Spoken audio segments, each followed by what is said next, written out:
a lot of the things that I quote unquote failed at that's the whole reason why I do a podcast. It's the whole reason why I have Lovely Esteem. It's the whole reason why I'm allowed to connect with other people. This ain't your average healing chat. It's healing through conversations with me, Lovely Brown. Real talk, deep healing, zero fluff. Flashing lights, lights, lights, lights. Boop, boop, boop, boop, boop, boop. Hey guys, welcome back to the Healing Through Conversations podcast. This is your girl, Lovely.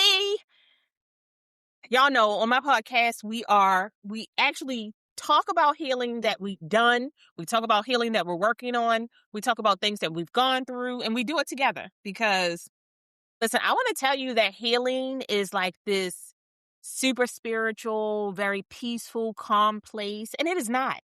It is not. Sometimes healing feels very volatile. Healing feels very volatile. And I had the honor of speaking at a fashion show, and the fashion show was called Epistles. And I said, oh, we're going deep into that? We're going deep into that? And it said, yeah, deep into the spiritual side of what's going on. And I had to really look inside and figure out what was I trying to say. Like when you do a speaking engagement, you hope that not only do you connect with the audience, that you are articulate, right? That you convey vulnerability and connectiveness and some joy, but also honesty, right? And I feel like when we're talking about living epistles, you're really talking about the vulnerable sides of yourself that help you become this walking letter to the world. And I said, I'm not sure that some of those letters in my life I really wanted to talk about, but I had to realize that a lot of those letters, a lot of the things that I quote unquote failed at, that's the whole reason why I do a podcast. It's the whole reason why I have Lovely Esteem. It's the whole reason why I'm allowed to connect with other people. That is not easy, okay? Because sometimes, sometimes, y'all, sometimes. Now, as I stated, I'm the host. I'm a certified life, business, and entrepreneurial coach. I have a company called Lovely Esteem. Boom, boom, boom, boom. I also wrote 4 books, and I absolutely wanted to talk to you guys about the work that I've put in to get to where I am, not because it's a bragging thing or anything like that, but if you have been around me at all, you know that I find beauty in testimony, right? And I find beauty in being able to talk about who you are and where you come from, right? I said to my mom, I was like, holy ratchet. Sometimes I'm holy, sometimes I'm ratchet, but all the time I'm for God. And when I feel like that, I feel like maybe we need to have more conversations about that. And I feel like a lot of us, we think that the stories that we have lived are liabilities, right? And we treat them as baggage that we have to manage versus just understanding that what we've been through is the reason why somebody trusts us. What we've been through is the reason why our story is credible, right? It's like I want to go to a gynecologist that has been through a pap smear so that I can talk to them about my discomfort with a pap smear, right? I want to go to a woman who has gone to therapy so that I can express how it feels when I'm in therapy. And I feel like that's the same way it is in life. Sometimes you feel like you were skipped over because people couldn't see the good in you.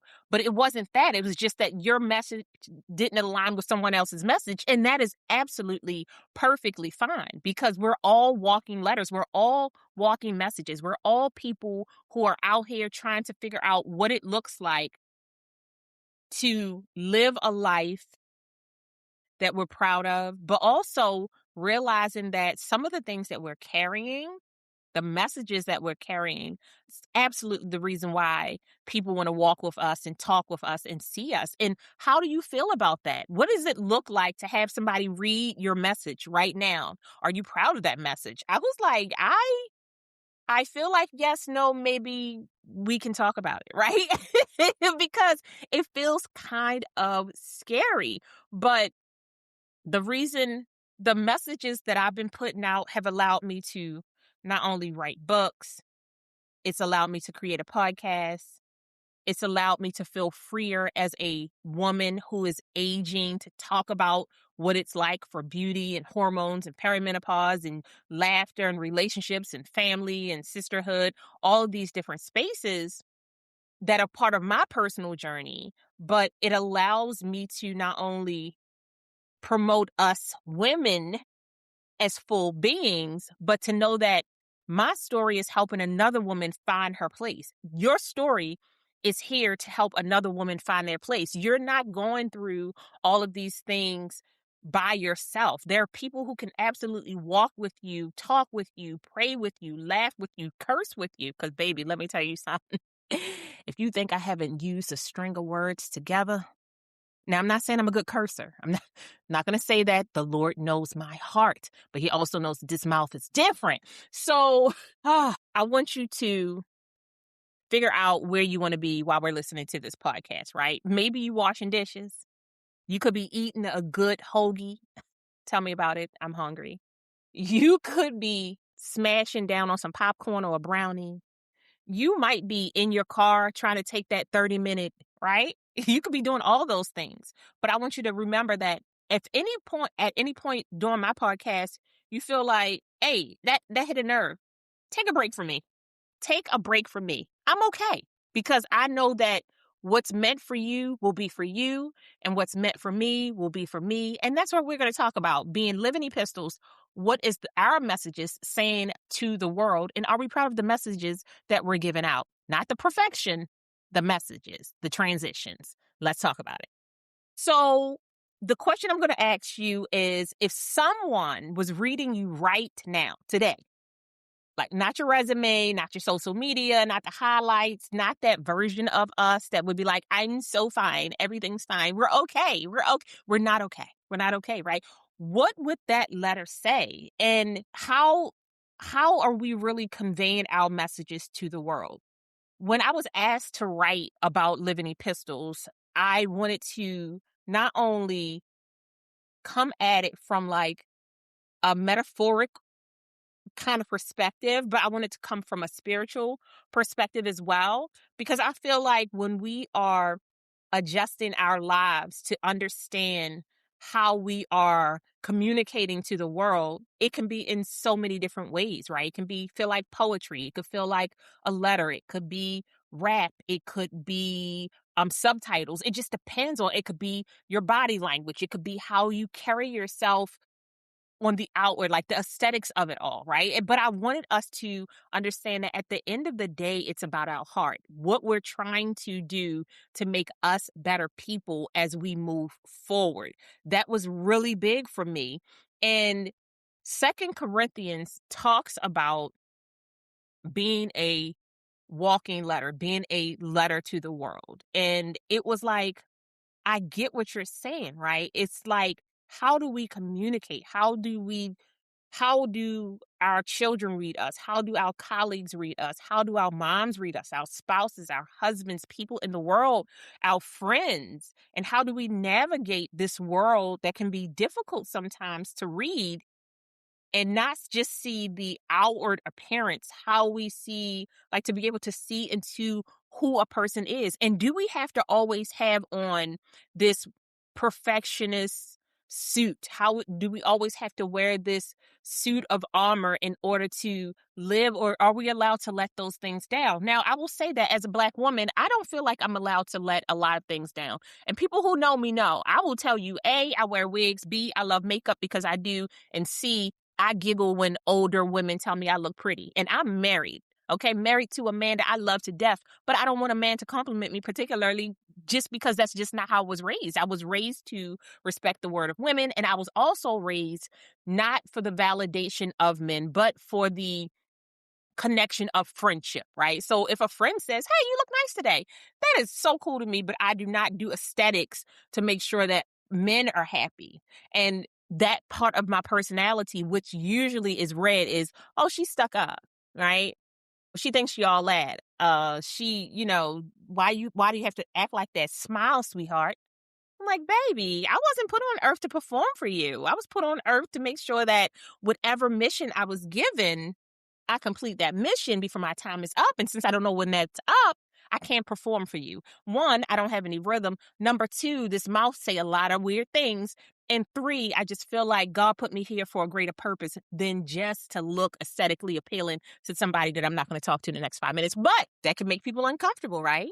Right? That can make people uncomfortable. And so realizing that as you're moving through this world and you're maneuvering what it looks like to be you in corporate spaces, what it looks like to be you in entrepreneurial spaces, what it looks like to be you in your spiritual spaces, what it looks like to be you on a daily basis, it all changes.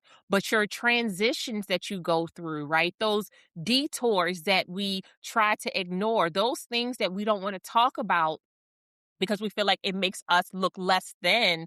Those are the things that people pay attention to. Those are the things that when you can get up after falling on your face, we fall down, baby. Sometimes you fall down and you're laying on the ground for so long that you roll over and you look up and all you feel is rain, right? It's just like, it feels like you can't figure it out. And you get to the point where you get so tired of laying down that you roll over and you try to crawl, right? And as you're crawling, you're feeling more secure about who you are and where you are in your space. And then you kneel up. And as you're kneeling up, you might start praying. You might start chanting. You might start um using your mantras or your affirmations, right? You are connecting with your spiritual self so well that it allows you to put that one foot straight on the ground and you stand up. Now, maybe your knees are weak, maybe they're a little bit wobbly, but you still do it, right?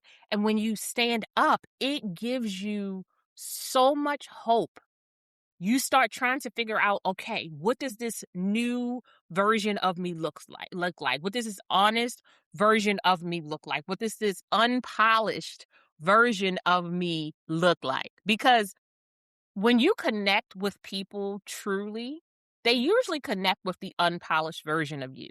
And I had to realize that I've spent so many years doing a lot of work. I'm still working on myself all the time, but I've done such a genuine introspective amount of work on myself that sometimes it looks like it's easy, but it's not, right? Because when you are correcting yourself in real time, when you are allowing yourself to be vulnerable, to be open, to be connective, to give yourself grace, to be kind in real time, it can delay how you connect with other people, which then makes your letter look a little inauthentic. And I had to realize that other people who heal like that will get to see that, right? And so I talk about the things that I've been through in my marriage that wasn't always great, the kind of wife that I've been that was not always great, the kind of mother that I strived to be, that I got to be, and I continue to do those things for my kids, what it's like to be a friend with me. I'm not the best communicator, meaning I will communicate with you when we're together, but when we're not together, you be like, yo, did she disappear? No, I'm watching you. I'm cheering for you, reposting, saying hello, doing all the things, but I need a lot of time by myself. Okay? I need a lot of time by myself because my healing can be very volatile. And I had to realize that that's also something that I communicate, right? It's like, oh, she's standoffish. And I wasn't standoffish. I just realized that my healing process took me a bit of time. But when people learn more about you and they get to understand who you are, the letter that they receive is a genuine letter because you aren't trying to be well put together. You aren't trying to convince everybody that you're fine. You going to tell the truth at the wrong moment. Baby, you going to tell the truth at the wrong moment. I had to realize, oh my God, the letter that I say, my letter probably look ratchet sometimes. It probably don't look so good. It's not curated. It's not polished, but it's powerful sometimes. And that is the message that I receive. Like when I talk to a lot of my friends, the message that I receive from them is that we're all on this journey together. And this journey looks different for all of us. It looks vulnerable for all of us. It looks fractured for all of us, but it also looks joyful. It can be places in our lives where we feel elated and we feel peaceful. We're learning how to communicate better and understand each other better. We're realizing that a lot of the ways we connect is not over trauma, but over those trials and tribulations that turn into triumph. And that was like one of the things that I wanted to relay, right? Yes, your transitions can feel so devastating, but having these conversations with each other, showing what it looks like to not only fail, but really just understand that you're learning lessons and taking those lessons and having more conversations about it. Because I feel like when we are in a place when we're not trying to influence another person and we're not trying to like perform for another person, we genuinely just become better communicators, better friends, better connective people, better spiritual people, better bridges, because I was not always that way. Okay. All right. That was not always that way. And I had to realize that from a coaching perspective, it takes a minute to get to a place where you want anybody to read your letter. Sometimes you hit a spot in your life where you like, if I could delete that part of my life, I would. 100%. It would never, ever see light. It wouldn't even see that little black hole, baby. It would not. And those are usually the moments where you've learned something so devastatingly honest about yourself that whenever you share it, even if it's with one person or hundreds of people, they connect with you so quickly. I was like, okay, so if someone was reading our letters right now for this week, what would it look like, right? They read our patterns, how we carry ourselves, how we treat other people, um, how we treat ourselves, right? And it happens so quickly. Like in under 30 seconds, people are like, boo, boo, boo, boo, boo. It might be even 7 seconds, boo, boo, boo, boo, boo. Because, baby, I listened to stories at 2.5. She was in love. I'm like, oh my God, she was in love. Girl, you need to at least 1.5 so the person sound like a person and not like a minion. But we had to realize that a lot of the times the messages that we're sending out are just, it's communication that comes from our trauma. It's communication that comes from our triumphs. It's communication that comes from the people who raised us. It's communication coming from the TV shows that we watch, the music that we listen to, all of these different places and seasons that we've gone through in our lives. And I said, you know what? When we decide to stand in our light, right? And that light is not always beautiful. That light is not always clean. That light, a lot of the times, does not paint us in the best light, right? But it's our decision to be authentically who we are in the moment, because then we don't have to pretend or remember a lie or remember what we told another person or remember the performance, because a lot of us are tired of performing. I will tell you, as a 50-year-old, baby, I am tired of performing acts of anything that does not align with who I am. It comes off phony. I say it, and then I look at you like this, because I don't like the way that shit tastes in my mouth, okay? And say, my God, my God, if I have to pretend to be anybody else in order to be in this room, I'm not going to be in the room, right? And that shows. That's another way that people read you. When you walk into a space and your shoulders are up to your ears and you're trying to figure out, like, why did I even show up here? This don't even feel like a space for me. That comes off and people read that about us. When you can walk into a space as yourself, which is not easy, right? I'm not saying that we don't have anxiety sometimes. I'm not saying that we don't have to walk into fear with faith. I'm not saying those things. But when you genuinely go into spaces that don't suit who you are anymore, not who you want to be, right? Who you are anymore. People read that as they're walking by you. And I said, I I don't want to do that, right? Because where I am right now is so far away from where I was when I was on the floor crying, when I was trying to figure out how to stand up and not have the wobbly new stripper legs, right? When I was not put in a place of kindness and understanding, when my safe spaces didn't exist. I'm so far from that place right now. And I'm allowed to change the location in my head so that I can become a walking epistle for the life that I am living now. I don't have to keep reliving the things that I've gone through. Now, I will say this. Sometimes we keep reliving a situation because we haven't talked about it. We haven't grieved. We haven't we haven't allowed ourselves to bend to the will of prayer, right? We haven't allowed ourselves to grieve with the anger that we're allowed to grieve with. And we spend a lot of time trying to um, dodge situations because we don't want to deal with it. We don't want to have the conversation. We don't want to deal with somebody's emotional moods. We don't want to do all those things. But the truth is that in in a spiritual realm, you're going to have to keep fighting the demons until you really face them. And some of us have these moments where we've been fighting the same demon with a different face and a different car at the different location, but it's the same demon. And until we say, you know what, I need to admit that this thing hurts. This moment hurts. This situation was not for me. I shouldn't be here.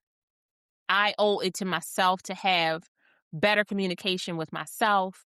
I owe it to myself to be in spaces where I can communicate who I am now. I'm allowed to mourn and grieve. I'm allowed to celebrate and dance and find joy. I'm allowed to be all of these different people, but I'm no longer um like prescribing to performance in order to prove that I'm a person. And particularly being a Black woman who was raised to get over it, to deal with it, to be stronger, to not let them see you in weakness. I do understand it. Shit. In 50 years, you don't think I've lived that moment? Multiple times with multiple wigs and multiple lip combos? It. Okay, I was tired of living that life. And I said, you know what? The best thing that I can do for anybody who ever meets me again in my life is to try to be 100% me in every moment. That doesn't mean that I don't fall down. It doesn't mean that I don't have moments where I clam up and corporate Lisa comes back out, right? But Lovely gets to live a whole life. She gets to be very free. And I'm like, Lovely changes wigs. Lovely lives this life that she has provided herself space to be authentic in her happiness, authentic in her peace, authentic in her search for joy, authentic in her sadness, authentic in her inquisitiveness, right? And I feel like when you inquire about what other people are going through, when you have these daily doses of conversations and connections, when you allow yourself to um put out feelers in a room, and you connect with the feelers that come back that feel positive to you, but you allow yourself to understand that you don't have to tolerate any energy that does not set you up. It gives you permission to have awareness. It gives you permission for integration. It gives you permission for alignment. It gives you permission to find legacy.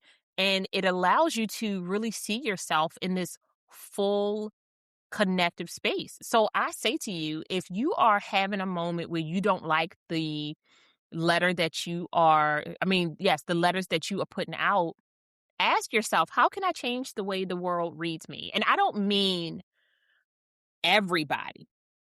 I'm talking about your best friend. I'm talking about your mama. I'm talking about your pops. I'm talking about your grandkid. I'm talking about your coworker, your cool coworker that you just love to death. I'm talking about the old lady at the market who smiled at you and was like, it's going to be okay, right? How do we allow ourselves to be the walking letters that we want to be without stunting our growth? Because we can do that so easily. We can be very high functioning performers. Baby, let me tell you something. All it does is give you bad knees and you get the meat sweats. Not the meat sweats, hot flashes.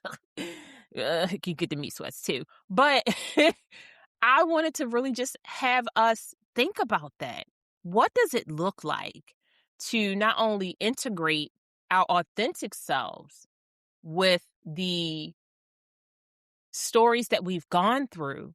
What does recovery look like, right? What does it look like to say, I'm consistent about the way I'm trying to heal and that my world looks a little bit different, but the vision of myself that has changed is more consistent with where I want to be and who I see myself as, not who other people see themselves as, right? And realizing that as we stop looking at these transitions as like detours and really look at them as lessons learned, when we stop saying that we were lucky and realize that we are spiritually guided in a lot of spaces, to realize that you work really hard to have autonomy of who you are and where you want your life to go. And if you aren't working hard on that, think, like, how can I do that? Right?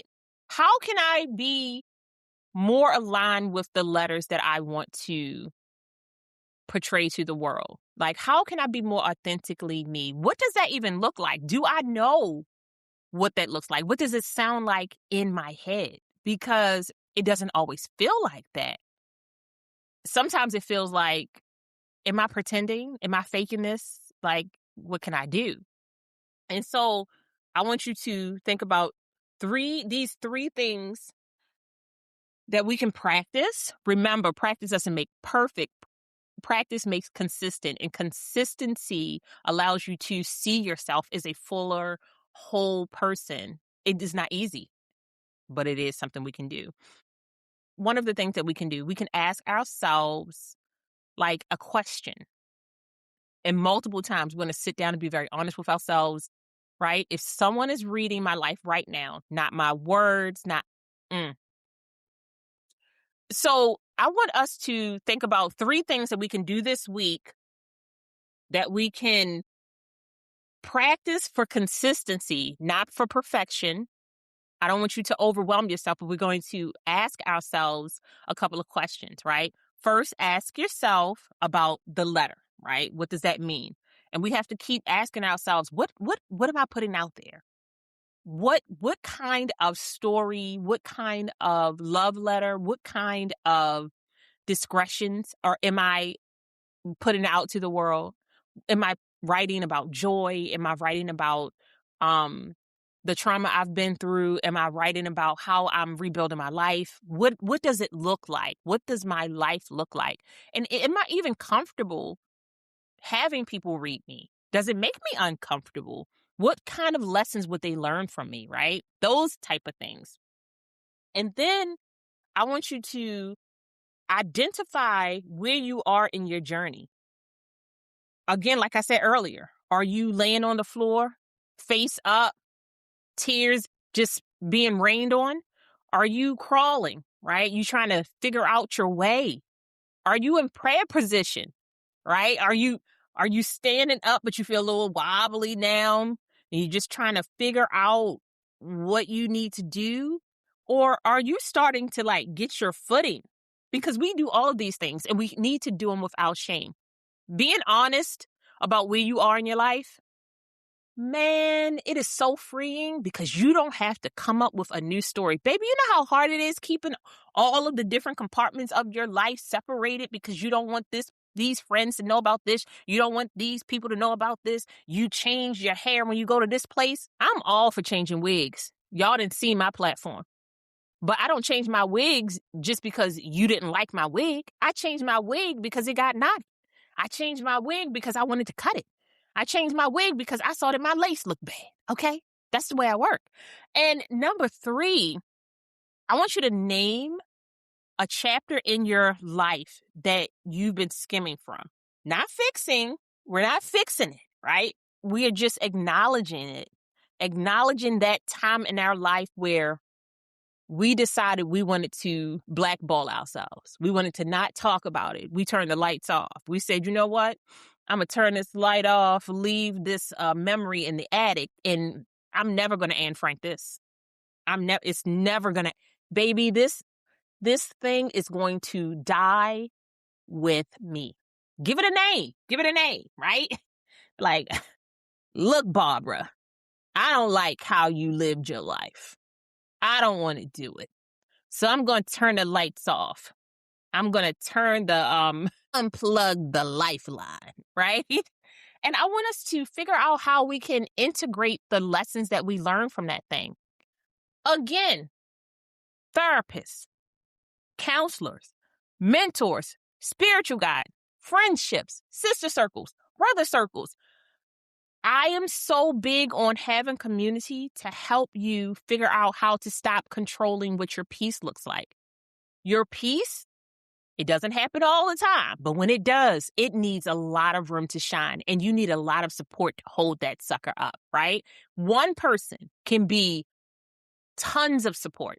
Multiple people can be the least supportive people, right? So I'm just saying, you find in safe spaces to talk about these things and to be in a space where we not only allow ourselves to be the walking letters, these walking, living epistles that we want to be, but that we can look at ourselves as full people and realize that the story that we're skipping is really the story that helped us become these people who understand, who have open hearts, who are trying to connect with people, who are trying to figure out ways for them to heal and to heal with other people.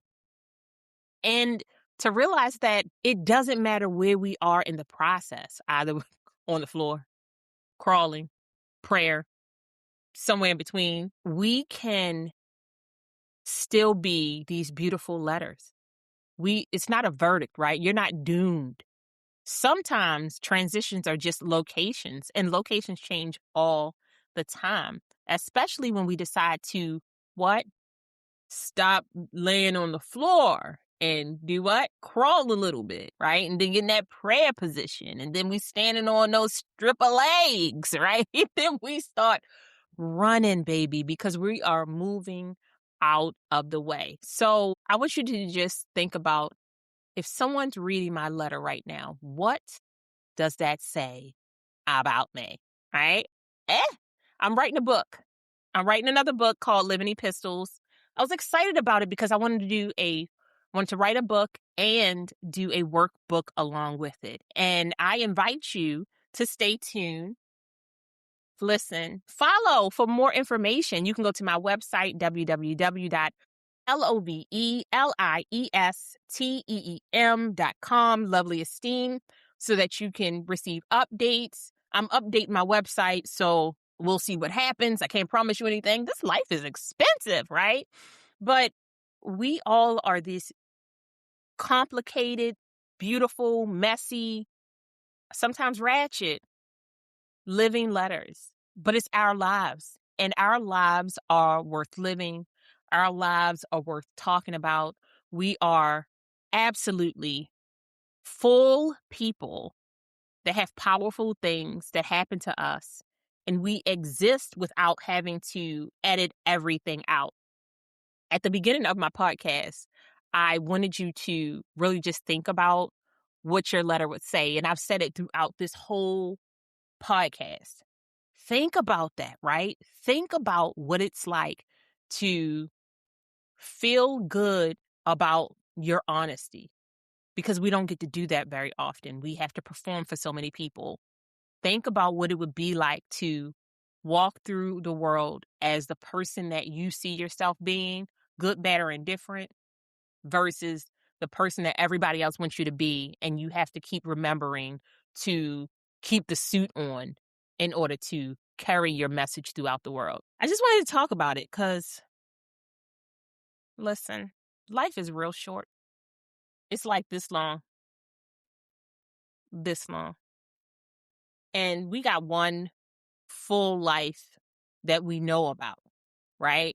And so I'm always interested in having these deeper conversations. And I'll let you guys know when the book and the workbook comes out because I feel like, oh my God, it's so good. I'm so excited about the book. And don't forget, I have other books on the market. Affirmations for Zenful Baddies, Mantras for the Awakened Soul, Positive Thinking Journal, and Hey, That's My Best Friend. I really love the Hey, That's My Best Friend because it allows you to connect with people in a way that you don't always think about, but it gives you like some little things to do. I really want to go thrifting with my bestie, but I have to do it on like a Wednesday at 10 o'clock in the morning before people go because then I'll want to leave. And that can't happen because we both are still working so hard, honey. Anyway, thank you so much for being a part of this podcast. I want you to send this particular episode to anybody that you know that's still on the floor and trying to figure out how to stand up because we deserve to do that. Leave a message, right? I need some reviews for my podcast.